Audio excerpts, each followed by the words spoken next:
ఈ రోజు ప్రపంచంలోనే హైదరాబాద్ ఒక ఆర్థిక నగరంగా నాలెడ్జ్ హబ్గా ఉందంటే ఆ రోజు నేను చేసిన శ్రమ ప్రతి ఒక్క అడుగు నేను కష్టపడిన విధానం టీవీలలో దాని సిద్ధాన్ని చూపించి హైదరాబాద్ నేనే కట్టినా అని ఆయన చెప్పడం నిజమైన నమ్మేటట్టు ఈ బాకాలు ఉండడం ఇది కదా నడిచి చరిత్ర. 5 సంవత్సరాలలో ఇవన్నీ వైఎస్ఆర్ గారు చేయగలిగారు కాబట్టి ఐటీ అండ్ ఐటీఎస్ ఎక్స్పోర్ట్ 32,509 కోట్లు. హైదరాబాద్ అంతా నేనే కట్టేసినాను, ఐటీ అంటే చంద్రబాబు నేనే అని చెప్పుకునే పరిస్థితి నుంచి సీ ద డిఫరెన్స్. 9 లక్షల టెక్ జాబ్స్, 3 లక్షల కోట్ల IT exports revenue, global companies like Microsoft, Google, Amazon, AWS, Facebook అన్ని ఒకే సిటీలో. ఇప్పుడు హైదరాబాద్ అంటే India second largest tech city. But అదే హైదరాబాద్ 30 సంవత్సరాల క్రితం చూస్తే అదొక నార్మల్ సిటీ. దాని దగ్గర గ్లోబల్ కంపెనీస్ లేదు, ఐటీ ఎక్స్పోర్ట్స్ రెవెన్యూ అస్సలకే లేదు. బట్ అలాంటి ఒక హైదరాబాద్ ఈ రేంజ్ కి ఎలా డెవలప్ అయింది? 30 సంవత్సరాల్లో హైదరాబాద్ ని ఈ రేంజ్ కి డెవలప్ చేసిన ఘనత ఎవరిది? చంద్రబాబు నాయుడు గారిదా, వైఎస్ఆర్ గారిదా, లేదా కేసీఆర్ గారిదా అనేది బ్లైండ్ ఒపీనియన్స్ తో కాకుండా అఫీషియల్ డాక్యుమెంట్స్ అండ్ రిపోర్ట్స్ తో ఫ్యాక్ట్ బేస్డ్ అనాలిసిస్ చేద్దాం. అసలు అనలైజ్ చేయవలసిన అవసరం ఎందుకు వచ్చింది? గత 30 సంవత్సరాలుగా హైదరాబాద్ ఏ రేంజ్ లో డెవలప్ అయిందన్న విషయం తెలుగు రాష్ట్ర ప్రజలకు చాలా క్లియర్ గా తెలుసు. కానీ ఎలా డెవలప్ అయింది, ఎవరి వల్ల డెవలప్ అయింది అనే దాని మీద ఇప్పటికీ డిబేట్స్ అండ్ డిస్కషన్స్ అవుతూనే ఉన్నాయి. ప్రతి పార్టీ వాళ్ళ యాంగిల్ నుంచి స్టోరీస్ ని నరేట్ చేస్తూనే ఉన్నారు. ఇది కామన్ మ్యాన్ ని కన్ఫ్యూజన్ లో పడేసింది. ఆ కన్ఫ్యూజన్ ని క్లియర్ చేయడానికి నేను అఫీషియల్ డాక్యుమెంట్స్ అండ్ డేటాతో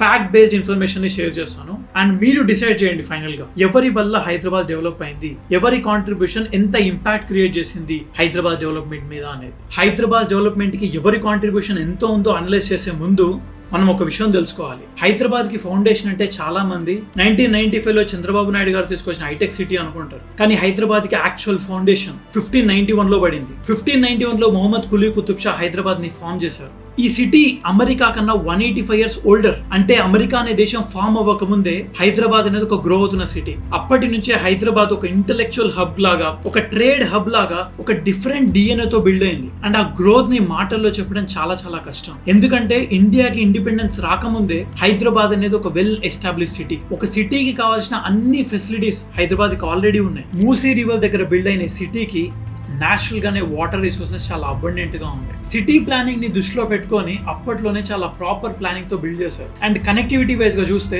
1874 లోనే హైదరాబాద్ కి ఫస్ట్ టైం బ్రిటిష్ ఎరాలో రైల్వే స్టేషన్ వచ్చింది. కనెక్టివిటీ గురించి అప్పట్లోనే ఎంత ఆలోచించారో అర్థం చేసుకోండి. అండ్ ఇండియాలో చాలా సిటీస్ లో ఎలక్ట్రిసిటీ లేని టైంలో 1910 లో ఫస్ట్ టైం హైదరాబాద్ కి ఎలక్ట్రిసిటీ వచ్చింది. అండ్ ఎడ్యుకేషన్ వైజ్ గా చూస్తే వరల్డ్ లో one of the best university అయిన ఉస్మానియా యూనివర్సిటీని 1918 లో ఎస్టాబ్లిష్ చేశారు. అండ్ జుడిషియల్ వైజ్ గా చూస్తే హైకోర్టుని 1920 లో ఎస్టాబ్లిష్ చేశారు. సో మీరు ఇవన్నీ గమనిస్తే హైదరాబాద్ దగ్గర already infrastructure, connectivity, judicial system, education, electricity, ఒక సిటీకి కావాల్సిన అన్ని ఫెసిలిటీస్, ఇన్ఫాక్ట్ ఒక కంట్రీకి కావాల్సిన అన్ని ఫెసిలిటీస్ ఆల్రెడీ ఇండిపెండెన్స్ కన్నా ముందే ఉంది. అందుకే హైదరాబాద్ అనేది ఒక సిటీ కాదు, ఒక సివిలైజేషన్. 400 సంవత్సరాలుగా లేయర్ బై లేయర్ బిల్డ్ అయిన సిటీ. అందుకే ఇక్కడ ఏ లీడర్ వచ్చినా కూడా సక్సెస్ అనేది పాసిబుల్ అయింది. ఎందుకంటే ఇక్కడ ఫౌండేషన్ అనేది 400 సంవత్సరాల ముందే ఎస్టాబ్లిష్ అయింది కాబట్టి. కానీ ఈ సిటీ మోడర్న్ హైదరాబాద్ గా అవడానికి కారణం మాత్రం ఇండిపెండెన్స్ తర్వాత తీసుకున్న కొన్ని డెసిషన్స్. 1947 లో ఇండియాకి ఇండిపెండెన్స్ వచ్చిన తర్వాత గవర్నమెంట్ ఆఫ్ ఇండియా ఒక ఇంపార్టెంట్ డెసిషన్ కి వచ్చింది. ఇండియా డెవలప్మెంట్ కి heavy industries and research institutions చాలా ముఖ్యమని చెప్పి కొన్ని లొకేషన్స్ ని స్ట్రాటజీ బేసిస్ తో చూస్ చేసుకుంది. అందులో హైదరాబాద్ ఒకటి. హైదరాబాద్ ని చూస్ చేసుకోవడానికి మెయిన్ గా 3 కారణాలు. అందులో నెంబర్ 1 కోల్డ్ వార్. ఆ టైంలో కోల్డ్ వార్ జరుగుతుంది. సో సేఫ్ లొకేషన్స్ అంటే that should be away from border cities and that should be away from coastal cities. So attacks అవ్వకుండా ఉంటుంది. సో ఇంటీరియర్ లొకేషన్స్ అయినా హైదరాబాద్ ని చూస్ చేసుకుంది. అండ్ హైదరాబాద్ లో సెసమిక్ యాక్టివిటీ కూడా చాలా తక్కువ, అంటే ఎర్త్ క్వేక్స్ వచ్చే ఛాన్సెస్ కూడా చాలా తక్కువ. అండ్ నెంబర్ 2 రీజన్, హైదరాబాద్ దగ్గర ఆల్రెడీ గవర్నమెంట్ ఓన్డ్ ల్యాండ్ చాలా ఉంది కాబట్టి ఇలాంటి హెవీ ఇండస్ట్రీస్ కి చాలా ఫీజబుల్ గా ఉంటుందని చెప్పి హైదరాబాద్ ని చూస్ చేసుకోండి. అండ్ నెంబర్ 3 రీజన్, ఇంత పెద్ద ఇండస్ట్రీస్ ని బిల్డ్ చేయాలంటే ఖచ్చితంగా ఎన్ఎఫ్ ఇంజనీరింగ్ టాలెంట్ పూల్ కావాలి. అది హైదరాబాద్ దగ్గర ఆల్రెడీ ఉంది because of Osmania university. Enough engineers and సైంటిస్టులు ఆల్రెడీ అవైలబుల్ గా ఉంటారు. సో అందుకని హైదరాబాద్ ని చూస్ చేసుకోండి. ఈ రీజన్ వల్ల వచ్చినవే BHEL 1956 లో వచ్చింది, 1958 లో DRDO, 1964 లో HAL, 1967 లో ECAL, defence labs, electronics factories, research centres, ఇలా క్లస్టర్ ఆఫ్ కంపెనీస్ రావడం వల్ల అక్కడ ఎన్ఎఫ్ ఇంజనీరింగ్ టాలెంట్ పూల్ అనేది హైదరాబాద్ సిటీలో ఫామ్ అయింది.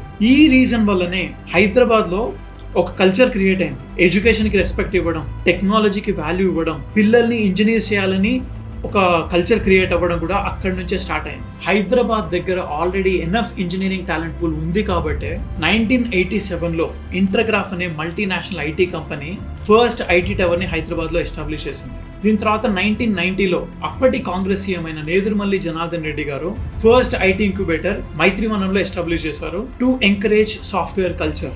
దీని తర్వాత 1991లో ఎకానమిక్ రిఫార్మ్స్ వచ్చాయి. అప్పటి ప్రైమ్ మినిస్టర్ అయిన పివి నరసింహారావు గారు అండ్ ఫినాన్స్ మినిస్టర్ అయిన డాక్టర్ మన్మోహన్ సింగ్ గారు కలిసి అప్పుడు ఉన్న లైసెన్స్ రాజ్ని అబాలిష్ చేసి ఒక కొత్త ఎకానమిక్ రిఫార్మ్స్ ని తీసుకొచ్చారు. అందులో భాగంగా వచ్చిందే software technological park of India scheme. ఈ స్కీమ్ లో tax benefit, duty free imports for hardware and software, దాని తర్వాత సింగిల్ విండో క్లియరెన్స్, ఈ స్కీమ్స్ ని తీసుకొచ్చారు. ఈ స్కీమ్స్ ని ప్రతి స్టేట్ గవర్నమెంట్ అడాప్ట్ చేసుకోవాలని చెప్పి అడ్వైజ్లు జారీ చేశారు. ఈ ఎకానమిక్ రిఫార్మ్స్ లో భాగంగా సెంట్రల్ గవర్నమెంట్ అప్పుడు స్టేట్ గవర్నమెంట్స్ కి ఒక అడ్వైజ్ జారీ చేసింది. ఐటీ కంపెనీస్ ని అట్రాక్ట్ చేయడానికి ఈ స్కీమ్స్ ని యూజ్ చేసుకోమని చెప్పింది. అండ్ ఇందులో భాగంగా వచ్చిందే హైటెక్ సిటీ ఫౌండేషన్ స్టోన్. 1991లో నేదురుమల్లి జనార్దన్ రెడ్డి గారు ఫౌండేషన్ స్టోన్ వేశారు. ఇది సెంట్రల్ గవర్నమెంట్ ఇనిషియేటివ్. ఈ రీజన్ వల్లనే పూణే, హైదరాబాద్, బెంగళూరు ఒక ఐటీఐ బ్లాక్ గ్రో అయింది. ఒకవేళ ఈ ఎకానమిక్ రిఫార్మ్సే లేకపోతే, ఈ ఎస్టీపీఐ స్కీమే లేకపోతే ఇండియాలో ఇన్ని సాఫ్ట్వేర్ కంపెనీస్ వచ్చేదే కాదు. ఒకసారి ఆలోచించండి, లీగల్ ఫ్రేమ్వర్కే లేకపోతే ఆ స్టేట్ లీడర్ కి ఎంత పెద్ద విజన్ ఉన్నా కూడా వర్క్ అవ్వదు. ఫారిన్ డైరెక్ట్ ఇన్వెస్ట్మెంటే లేకపోతే ఇన్ని కంపెనీస్ కి ఇన్వెస్ట్మెంటే లేదు. ట్యాక్స్ ఎగ్జంప్షన్ ఇవ్వమని చెప్తే ఫారిన్ కంపెనీస్ రావడానికి ఇంట్రెస్టే చూపించదు. సో వీటన్నిటిని కన్సిడర్ చేస్తే 1995 టైంకి హైదరాబాద్ దగ్గర ఆల్రెడీ ఒక స్ట్రాంగ్ ఫౌండేషన్ ఉంది. స్క్రాచ్ నుంచి బిల్డ్ చేయాల్సిన అవసరం లేకుండా 400-year-old ఇన్ఫ్రాస్ట్రక్చర్ తో బిల్డ్ చేసిన ఒక సిటీ, ఉస్మానియా యూనివర్సిటీ వల్ల క్రియేట్ అయిన ఇంజనీరింగ్ టాలెంట్ పూల్, నెహ్రూ గారి మోడల్ వల్ల వచ్చిన టెక్నికల్ వర్క్ ఫోర్స్, నరసింహారావు గారి వల్ల వచ్చిన ఎకానమిక్ రిఫార్మ్స్ తో హైదరాబాద్ 1995 టైంకి ఆల్రెడీ చాలా స్ట్రాంగ్ పొజిషన్ లో రెడీగా ఉంది. సో 1995 తర్వాత వచ్చిన లీడర్స్ కాంట్రిబ్యూషన్ హైదరాబాద్ డెవలప్మెంట్ కి ఏ రేంజ్ లో ఇంపాక్ట్ చేసిందో 1 by 1 చూద్దాం. సెప్టెంబర్ 1995 చంద్రబాబు నాయుడు గారు సీఎం అయిన తర్వాత హైదరాబాద్ దగ్గర అయితే స్ట్రాంగ్ ఫౌండేషన్ అయితే ఉంది, కానీ హైదరాబాద్ కి మాత్రం గ్లోబల్ ఐడెంటిటీ లేదు. ఒక దిక్కు బెంగళూరు ఏమో పెద్ద పెద్ద ఎంఎన్సీస్ ని అట్రాక్ట్ చేసుకుంటూ గ్లోబల్ కంపెనీస్ ఎక్స్పాన్షన్ లిస్ట్ లో నెంబర్ 1 లో ఉంటే, హైదరాబాద్ మాత్రం ఆ లిస్ట్ లోనే లేదు. సో హైదరాబాద్ కి ఒక గ్లోబల్ టెక్ ఐడెంటిటీ లేదు కాబట్టి బెంగళూరుకి పోటీగా హైదరాబాద్ ని బిల్డ్ చేయాలని సక్సెస్ఫుల్ మోడల్స్ అయిన సింగపూర్ అండ్ మలేషియాని స్టడీ చేయడానికి 1995లో సౌత్ ఈస్ట్ ఏషియా విజిట్ చేశారు. ఈ టూర్లో మలేషియన్ గవర్నమెంట్ బిల్డ్ చేసిన మల్టీమీడియా సూపర్ కారిడార్ మోడల్ చూసి చంద్రబాబు నాయుడు గారు ఇన్స్పైర్ అయ్యారు. ఈ మోడల్ ఏంటంటే కంపెనీస్ వాటంతటకు అవే న్యాచురల్ గా వస్తుందని వెయిట్ చేసే కన్నా ఒక ఎకో సిస్టమ్ బిల్డ్ చేసి కంపెనీస్ ని ఇన్వైట్ చేయడం. ఈ మోడల్ ని మైండ్ లో పెట్టుకొని చంద్రబాబు నాయుడు గారు ఒక బ్లూ ప్రింట్ ప్రిపేర్ చేసుకున్నారు. సేమ్ ఎకో సిస్టమ్ ని హైదరాబాద్ లో కూడా బిల్డ్ చేయడానికి మాదాపూర్ అండ్ గచ్చిబౌలి ల్యాండ్ ని చూస్ చేసుకున్నారు. ఏ లొకేషన్ లో అయితే నేదురుమల్లి జనార్దన్ రెడ్డి గారు టెక్నాలజికల్ పార్క్ కి ఫౌండేషన్ స్టోన్ వేశారో, అదే లొకేషన్ లో చంద్రబాబు నాయుడు గారు ఈ కొత్త మోడల్ ని ఇంప్లిమెంట్ చేయడానికి చూస్ చేసుకున్నారు. బట్ 1991లో టెక్నాలజికల్ పార్క్ ఫౌండేషన్ స్టోన్ వేసినా కూడా చాలా ఇయర్స్ వరకు ఆ ప్రాజెక్ట్ ముందుకే వెళ్ళలేదు. ఎందుకంటే ఆ టైంలో ఆంధ్రప్రదేశ్ ఫైనాన్షియల్ గా సఫర్ అవుతా ఉంది. సో స్టేట్ ఫైనాన్షియల్ గా స్ట్రగుల్ అవుతుంది కాబట్టి దాన్ని దృష్టిలో పెట్టుకొని Chandrababu Naidu garu global tenders and public private partnership మీద ఫోకస్ చేయడం స్టార్ట్ చేశారు. అలా వచ్చిందే ఈ ఎల్ఎన్టీ పార్ట్నర్షిప్ డీల్. ఎల్ఎన్టీతో పార్ట్నర్షిప్ డీల్ కుదుర్చుకొని 14 months లో సైబర్ టవర్స్ కన్స్ట్రక్షన్ ని ఫినిష్ చేశారు. జనరల్ గా ఇలాంటి కన్స్ట్రక్షన్స్ ఫినిష్ అవ్వడానికి 3 to 5 years పడుతుంది. సో ఆ టెక్నాలజీ పార్క్ కి చంద్రబాబు నాయుడు గారు తీసుకొచ్చిన ఈ కొత్త మోడల్ కి డిఫరెన్స్ ఏంటంటే, ఆ టెక్నాలజీ పార్క్ అనేది కంపెనీస్ కి ఒక ల్యాండ్ స్పేస్ ఇస్తుంది. ఆ టెక్నాలజీ పార్క్ ఆల్రెడీ ఊరు బయట ఉంది. సో అక్కడ నుంచి అక్కడికి ట్రావెల్ చేయడం అనేది చాలా కష్టం. సో చంద్రబాబు నాయుడు గారు తీసుకొచ్చిన మోడల్ ఏంటంటే, ఒక ఎకో సిస్టమ్ బిల్డ్ చేయడం కంపెనీస్ కి ఆఫీస్ స్పేసెస్ మాత్రమే ఇవ్వకుండా ఏరియా చుట్టూ shopping malls, residential buildings, hospitals, పెద్ద పెద్ద ఎడ్యుకేషనల్ ఇన్స్టిట్యూషన్స్, ఒక కంప్లీట్ పైప్ లైన్ ని సెటప్ చేశారు. సో ఈ రీజన్ వల్ల చాలా మంది అక్కడే సెటిల్ అయ్యి ఆ కంపెనీస్ లో వర్క్ చేయడానికి ఫీజిబుల్ గా ఉంటుంది. బట్ అదే ఒక టెక్నాలజికల్ పార్క్ ఊరి బయట ఉందంటే సిటీ నుంచి అక్కడ ట్రావెల్ చేయడానికి చాలా మంది స్ట్రగుల్ అవుతారు. బట్ ఒక ఎకో సిస్టమ్ ఉండడం వల్ల ఇది చాలా మందిని ఎంకరేజ్ చేసినట్టు అవుతుంది. సో ఇది ఈ రెండు మోడల్స్ కున్న main difference. So eco system build చేసిన తర్వాత చంద్రబాబు నాయుడు గారు ఆ టెక్నాలజికల్ పార్క్ ని కాస్త హైటెక్ సిటీగా రీనేమ్ చేశారు, రీబ్రాండింగ్ చేశారు. ఈ సైబర్ టవర్స్ కన్స్ట్రక్షన్ ప్రాసెస్ లో ఉన్నప్పుడు ఈ మోడల్ ని యూజ్ చేసుకొని గ్లోబల్ కంపెనీస్ ని అట్రాక్ట్ చేయడానికి చంద్రబాబు నాయుడు గారు మైక్రోసాఫ్ట్ CEO బిల్ గేట్స్ ని చూస్ చేసుకున్నారు. బిల్ గేట్స్ ఢిల్లీ విజిట్ లో చంద్రబాబు నాయుడు గారు 10-minute స్లాట్ ని బుక్ చేసుకున్నారు. ఆ 10-minute స్లాట్ కాస్త 45 minutes అయింది. అండ్ ఇండియాలోనే ఫస్ట్ పొలిటీషియన్ ల్యాప్టాప్ తో ప్రెజెంట్ చేయడం, హైదరాబాద్ లో సెటప్ చేయడం వల్ల వచ్చే బెనిఫిట్స్ అండ్ అడ్వాంటేజెస్ ని బిల్ గేట్స్ కి క్లియర్ గా చెప్పి కన్విన్స్ చేశారు. బిల్ గేట్స్ ఎప్పుడైతే హైదరాబాద్ లో మైక్రోసాఫ్ట్ సెటప్ చేశారో ఆ రిపుల్ ఎఫెక్ట్ క్రియేట్ అయ్యి మల్టిపుల్ కంపెనీస్ హైదరాబాద్ లో సెటప్ చేయడానికి ఇంట్రెస్ట్ చూపించాయి. సైబర్ టవర్స్ కన్స్ట్రక్షన్ కంప్లీట్ అయిపోయిన తర్వాత first tenants Microsoft, GE Capital, Oracle. దీని తర్వాత చాలా కంపెనీస్ ఈ కంపెనీస్ ని చూసి వచ్చాయి. సో ఈ సైబర్ టవర్స్ వల్ల హైదరాబాద్ ఇమేజ్ మొత్తం చేంజ్ అయిపోయింది. ఇంతకు ముందు హైదరాబాద్ అంటే ఓల్డ్ సిటీ, చార్మినార్. ఈ సైబర్ టవర్స్ తర్వాత హైదరాబాద్ అంటే హైటెక్ సిటీ, సైబర్ టవర్స్ అని ఒక కొత్త బ్రాండ్ ఇమేజ్ క్రియేట్ అయింది. సో గ్లోబల్ కంపెనీస్ అయితే వచ్చాయి, కానీ ఈ గ్లోబల్ కంపెనీస్ ఇక్కడ సర్వైవ్ అవ్వాలంటే వాటికి అన్లిమిటెడ్ పవర్ సప్లై అనేది చాలా చాలా ఇంపార్టెంట్. ఎగ్జాక్ట్లీ అదే టైం పీరియడ్ లో బెంగళూరు అనేది క్రానిక్ పవర్ కట్స్ తో సఫర్ అవుతా ఉంది. అండ్ ఈ గ్యాప్ ని అబ్జర్వ్ చేసిన చంద్రబాబు నాయుడు గారు ఏపీ ఎలక్ట్రిసిటీ రిఫార్మ్ తీసుకొచ్చారు. 1998 లో ఏపీ ఎలక్ట్రిసిటీ బోర్డ్ ని 2 parts గా డివైడ్ చేశారు. ఒకటి జెన్కో అండ్ ఒకటి ట్రాన్స్కో. ఒకటి జనరేషన్ కి, ఇంకోటి ట్రాన్స్మిషన్ కి. ఇలా స్ప్లిట్ చేసి ఐటీ కారిడార్ కి అన్లిమిటెడ్ పవర్ సప్లైని ప్రొవైడ్ చేశారు. సో ఈ రీజన్ వల్ల చాలా ఐటీ కంపెనీస్ హైదరాబాద్ కి రావడానికి ఇంట్రెస్ట్ చూపించారు. ఇది ఒక మేజర్ రిఫార్మ్. సో ఈ ఐటీ కంపెనీస్ తో ఆగిపోకుండా చంద్రబాబు నాయుడు గారు తీసుకున్న సెకండ్ బెట్ బయోటెక్. 1990s లో ఐటీకి బూమ్ ఎలా అయితే వచ్చిందో బయోటెక్ కి కూడా అలానే బూమ్ వచ్చింది. ఈ బూమ్ ని క్యాష్ చేసుకొని జీనోమ్ వ్యాలీని ఎస్టాబ్లిష్ చేశారు హైదరాబాద్ లో. అండ్ ఈ జీనోమ్ వ్యాలీ చాలా ఫార్మా కంపెనీస్ ని అట్రాక్ట్ చేసింది. అక్కడ ఒక బయోటెక్ ఎకో సిస్టమ్ ని బిల్డ్ చేసింది. హైదరాబాద్ ఒకవేళ ఐటీ మీద మాత్రమే డిపెండ్ అవుతే ఆగిపోయే ఛాన్స్ ఉంది రెసెషన్ వల్ల. బట్ అదే హైదరాబాద్ కి ఐటీతో పాటు బయోటెక్ కూడా ఉంటే హైదరాబాద్ ని బీట్ చేయడం చాలా కష్టం డెవలప్మెంట్ లో. ఆ డెసిషన్ వల్లనే Hyderabad pharma capital of India అయింది, ఫార్మసీ ఆఫ్ ద వరల్డ్ అయింది. 1995 లో చంద్రబాబు నాయుడు గారు గవర్నమెంట్ ఫామ్ చేసినప్పుడు హైదరాబాద్ ఒక గ్లోబల్ బ్రాండ్ గా ఎలా అయితే విజన్ చూసుకున్నారో ఆ విజన్ 2000 లో బిల్ క్లింటన్ గారు హైదరాబాద్ విజిట్ చేసినప్పుడు నెరవేరింది. అప్పుడు ఇంటర్నేషనల్ మీడియా హైదరాబాద్ ని సైబరాబాద్ గా బ్రాండ్ చేసింది. వరల్డ్ లీడర్స్ అయిన వ్లాడిమిర్ పుటిన్, టోనీ బ్లేయర్, ఇలా చాలా మంది వరల్డ్ లీడర్స్ హైదరాబాద్ ని విజిట్ చేశారు. దీనివల్ల హైదరాబాద్ కి గ్లోబల్ టెక్ ఐడెంటిటీ వచ్చింది. ఈ global tech identity Hyderabad brand image కాస్త అమాంతం పెంచేసింది. గ్లోబల్ కంపెనీస్ హైదరాబాద్ లో ఇన్వెస్ట్ చేయడానికి ఇంట్రెస్ట్ చూపించినా కూడా హైదరాబాద్ దగ్గర ఎనఫ్ టాలెంట్ పూల్ లేకపోతే ఎన్ని గ్లోబల్ కంపెనీస్ వచ్చినా యూజ్ లేదు. సో ఈ టాలెంట్ పూల్ ని ఎక్స్పాండ్ చేయడానికి చంద్రబాబు నాయుడు గారు ISB Hyderabad and IIIT Hyderabad ని ఎస్టాబ్లిష్ చేశారు. హైదరాబాద్ దగ్గర already enough engineering talent pool ఉంది ఉస్మాన్ యూనివర్సిటీ, JNTU వల్ల. దాన్ని కాంప్లిమెంట్ చేస్తూ IIIT హైదరాబాద్ ని ఎస్టాబ్లిష్ చేశారు. అండ్ హైదరాబాద్ అంటే ఓన్లీ ఇంజనీర్స్ నే ప్రొడ్యూస్ చేస్తుంది అనేది కాకుండా మేనేజ్మెంట్ స్టూడెంట్స్ కూడా ప్రొడ్యూస్ చేస్తుందని చూపించడానికి ISB హైదరాబాద్ ని వేరే స్టేట్స్ తో కాంపిటేటివ్ బిడ్ లో గెలిచి తీసుకొచ్చారు. ఈ 2 ఇన్స్టిట్యూషన్స్ గ్లోబల్ కంపెనీస్ ని అట్రాక్ట్ చేయడంలో కీ రోల్ ప్లే చేసింది. ఐటీ అండ్ ఫార్మా సెక్టర్స్ కి ఎలా అయితే ఎకో సిస్టమ్ బిల్డ్ చేశారో ఇంటర్నేషనల్ బ్యాంక్స్ ని అట్రాక్ట్ చేయడానికి ఫైనాన్షియల్ హబ్ కోసం ఒక ఫైనాన్షియల్ డిస్ట్రిక్ట్ ని నానక్రామ్ గూడలో ఎస్టాబ్లిష్ చేశారు. ఇది ముంబై తర్వాత సెకండ్ ఫైనాన్షియల్ క్యాపిటల్. ఎన్ని గ్లోబల్ కంపెనీస్ వచ్చినా కూడా గవర్నెన్స్, అడ్మినిస్ట్రేషన్ సరిగ్గా లేకపోతే ఆ కంపెనీస్ కూడా వదిలేసి వెళ్ళిపోతుంది, ఒకవేళ ఉంటే స్ట్రగుల్ అవుతుంది. సో దీన్ని ఈజ్ చేయడానికి చంద్రబాబు నాయుడు గారు 2001 లో ఈ సేవ తీసుకొచ్చి గవర్నెన్స్ ని డిజిటైజ్ చేశారు. ఈ గవర్నెన్స్ డిజిటైజ్ అవ్వడం వల్ల ఒక సిగ్నల్ పాస్ అయింది, హైదరాబాద్ డిజిటల్ గవర్నెన్స్ మీద ఎంత సీరియస్ గా ఉంది అనేది. అండ్ ఈ టెక్ కారిడార్ కోసమే సపరేట్ గా సైబరాబాద్ డెవలప్మెంట్ అథారిటీని క్రియేట్ చేశారు. సో ఎంత డెడికేటెడ్ గా ఈ మోడల్ బిల్డ్ అయిందో అర్థం చేసుకోండి. టెక్ కారిడార్ కే స్పెసిఫిక్ గా ప్రొటెక్షన్ కోసం సైబరాబాద్ పోలీస్ కమిషనరేట్ ని క్రియేట్ చేశారు.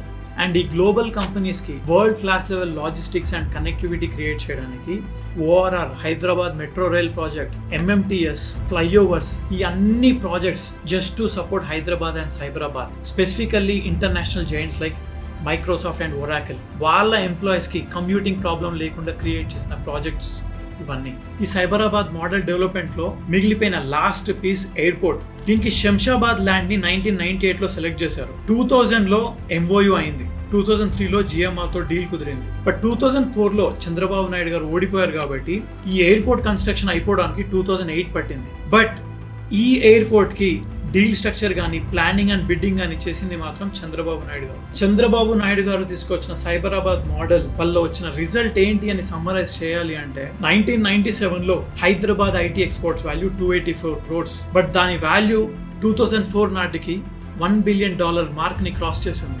STPA రిజిస్టర్డ్ ఫర్మ్స్ 70 నుంచి అరౌండ్ 1060 ఫర్మ్స్ రిజిస్టర్ అయినాయి. అమెజాన్, గూగుల్ లాంటి కంపెనీస్ ఇండియాలోనే ఫస్ట్ సెంటర్ హైదరాబాద్ లో సెటప్ చేసింది. ఏ సిటీకైనా 9 సంవత్సరాల్లో ఈ రేంజ్ ఆఫ్ డెవలప్మెంట్ అనేది చాలా రేర్. అది హైదరాబాద్ కి జరిగింది.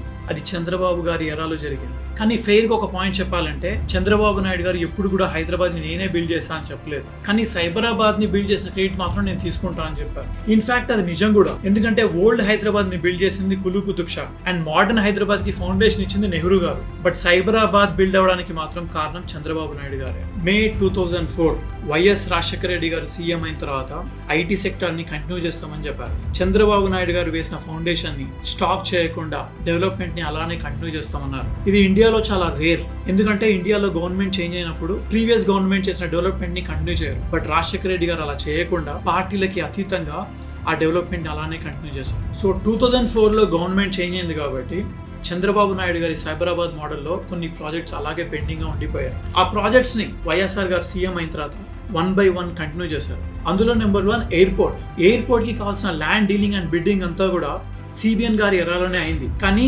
ఎయిర్పోర్ట్ కన్స్ట్రక్షన్ మాత్రం వైఎస్ఆర్ గారి టెన్యూర్లో అయింది.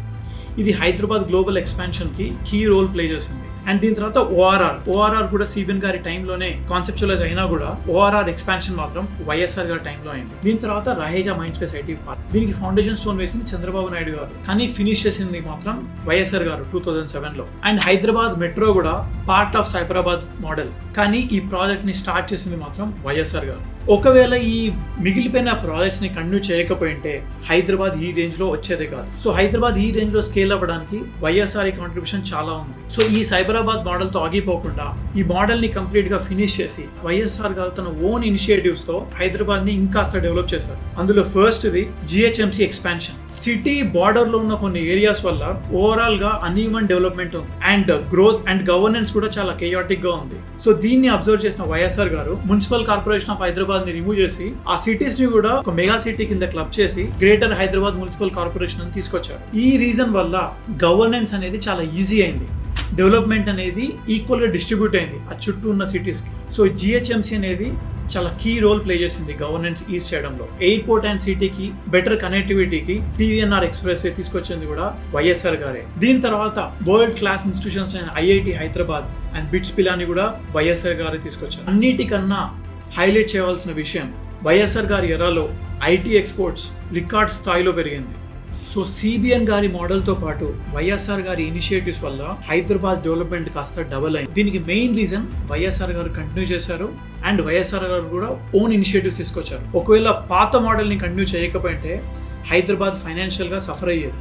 బట్ వైఎస్ఆర్ గారు అలా చేయకుండా పాత మోడల్ని కంటిన్యూ చేస్తూ వైఎస్ఆర్ గారి ఓన్ ఇనిషియేటివ్స్ కూడా తీసుకొచ్చి హైదరాబాద్ ని నెక్స్ట్ లెవెల్ కి తీసుకెళ్లారు. June 2014 Telangana separate state form అయింది. కేసీఆర్ గారు సీఎం అయ్యారు, KTR గారు IT మినిస్టర్ అయ్యారు. గవర్నమెంట్ స్టార్ట్ చేసే టైంకి వీళ్ళ దగ్గర స్ట్రాంగ్ ఫౌండేషన్, స్ట్రాంగ్ ఇన్ఫ్రాస్ట్రక్చర్ ఉంది. నాయుడు గారు బిల్డ్ చేసిన హైటెక్ సిటీ, వైఎస్ఆర్ గారు బిల్డ్ చేసిన ORR and airport, Congress design చేసిన మెట్రో, 3 లక్షల tech jobs, 57,000 crores of IT exports revenue. ఇంత స్ట్రాంగ్ ఫౌండేషన్ అండ్ ఇన్ఫ్రాస్ట్రక్చర్ అయితే ఉంది, కానీ ఇన్వెస్టర్స్ లో మాత్రం కాన్ఫిడెన్స్ అంత లేదు. ఎందుకంటే కొత్త స్టేట్ స్టేబుల్ గా ఉంటుందా లేదా, ఇన్వెస్ట్ చేయొచ్చా లేదా అనే కన్ఫ్యూజన్ లో ఉన్నారు. అప్పుడు కేసీఆర్ గారు గవర్నమెంట్ ఫామ్ చేసిన వెంటనే పెండింగ్ లో ఉన్న ప్రాజెక్ట్స్ ని తీసుకున్నారు. మెట్రో అండ్ ORR కంప్లీట్ అవ్వలేదు, కేసీఆర్ గారి టైంలో కంప్లీట్ అయింది. కాంగ్రెస్ ఎరాలో మిగిలిపోయిన ప్రాజెక్ట్స్ ని కంప్లీట్ చేయడమే కాకుండా కేసీఆర్ గారు, KTR గారు వాళ్ళ ఓన్ ఇనిషియేటివ్స్ తో కొత్త ప్రాజెక్ట్స్ తీసుకొచ్చారు. అందులో నెంబర్ 1 T-Hub. ఈ T-Hub అనేది స్టార్ట్అప్ ఎకోసిస్టమ్. ఇది మెయిన్ గా క్రియేట్ చేయడానికి reason investor and funding problem ని సాల్వ్ చేయడానికి. ఈ T-Hub రాకముందు హైదరాబాద్ లో ఉన్న స్టార్ట్అప్స్ 200 to 400. T-Hub తర్వాత ఆల్మోస్ట్ 10,000+ స్టార్ట్అప్స్ అయింది అండ్ దీని వల్ల 30,000 జాబ్స్ క్రియేట్ అయింది. హైదరాబాద్ లో మెయిన్ గా సర్వీస్ బేస్డ్ కంపెనీస్ ఉండే, బట్ ఈ T-Hub వల్ల హైదరాబాద్ లో ప్రోడక్ట్ బేస్డ్ కంపెనీస్ కూడా ఎక్కువ క్రియేట్ అయింది. And T-Hub is one of the main reason IT exports revenue exponential grow అవ్వడానికి. ఈ T-Hub అనేది ఒక ఇన్నోవేటివ్ ఐడియా.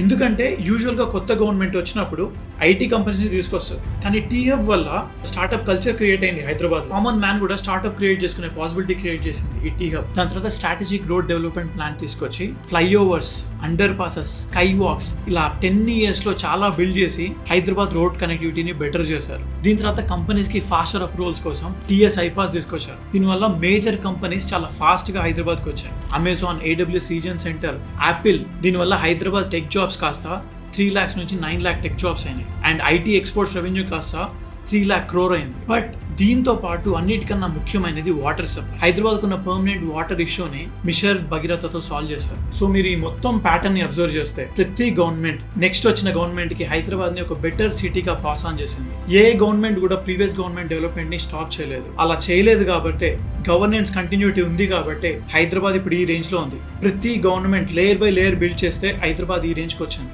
నాయుడు గారు లేకపోయింటే హైదరాబాద్ హైటెక్ సిటీ వచ్చేది కాదు, సైబరాబాద్ మోడల్ వచ్చేది కాదు. వైఎస్ఆర్ గారు లేకపోతే ఎయిర్పోర్ట్, ఓఆర్ఆర్, ఇన్ఫ్రాస్ట్రక్చర్ ఈ రేంజ్ లో స్కేల్ అప్ అయ్యేది కాదు. అండ్ కేసీఆర్ గారు, కేటీఆర్ గారు లేకపోతే హైదరాబాద్ కి ఈ range of strong global expansion and ఇన్ని వేల స్టార్ట్అప్స్, ఇంత ఎంప్లాయ్మెంట్ క్రియేట్ అయ్యేదే కాదు. సో ఇక్కడ ప్రతి government layer by layer build చేస్తే హైదరాబాద్ ఈ సిచ్యువేషన్ లో ఉంది. సో ఇక్కడ ప్రతి గవర్నమెంట్ కాంట్రిబ్యూషన్ ఉంది. ఇక్కడ ఏ గవర్నమెంట్ కాంట్రిబ్యూషన్ తీసేసినా కూడా హైదరాబాద్ ఇప్పుడు ఈ పొజిషన్ లో ఉండేదే కాదు. సో క్రెడిట్ ఒక్క గవర్నమెంట్ కి ఇవ్వడం అనేది ఇంపాసిబుల్. సో ఈ డేటా బేస్ చేసుకొని ఎవరికి క్రెడిట్ ఇవ్వడం కరెక్టో మీరే కమెంట్ చేయండి.